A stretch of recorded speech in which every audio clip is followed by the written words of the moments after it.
நல்லாட்சி வருது. நல்லாட்சினா எடப்பாடியார் தான். வாக்களிப்பீர் இரட்டை இலையே. மதுரை பைபாஸ் ரோட்டில் அரசு போக்குவரத்து கழக மண்டல அலுவலகம் உள்ளது. இதன் நுழைவாயில் மற்றும் பக்கவாட்டின் இருபுறமும் தொழிற்சங்கங்களின் அறிவிப்பு பலகைகளை வைத்து ஆக்கிரமிப்பு செய்தனர்.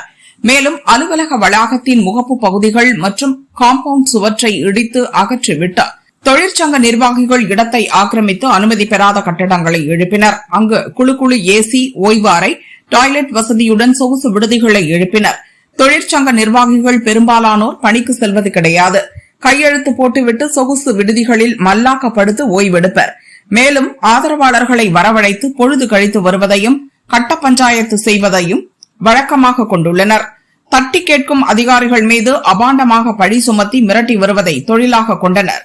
அதிலும் ஆளும் கட்சி தொழிற்சங்க நிர்வாகிகள் மிரட்டல் எல்லை மீறி வருவதாக குற்றச்சாட்டு எழுந்தது.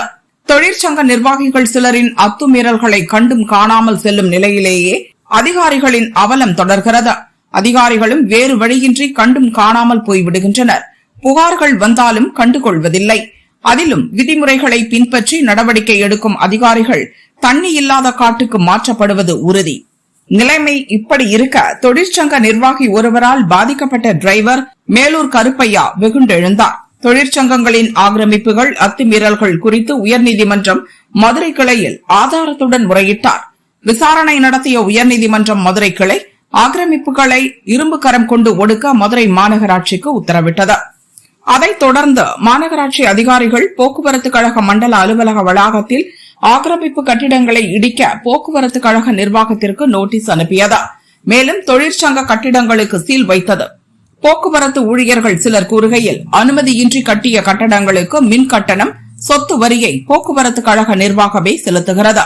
சில சங்கங்கள் ஆக்கிரமிப்பு கட்டிடங்களை உள் வாடகைக்கு விட்டு கொள்ளை லாபம் ஈட்டுகின்றனர் என புது குண்டை தூக்கி போட்டனர்.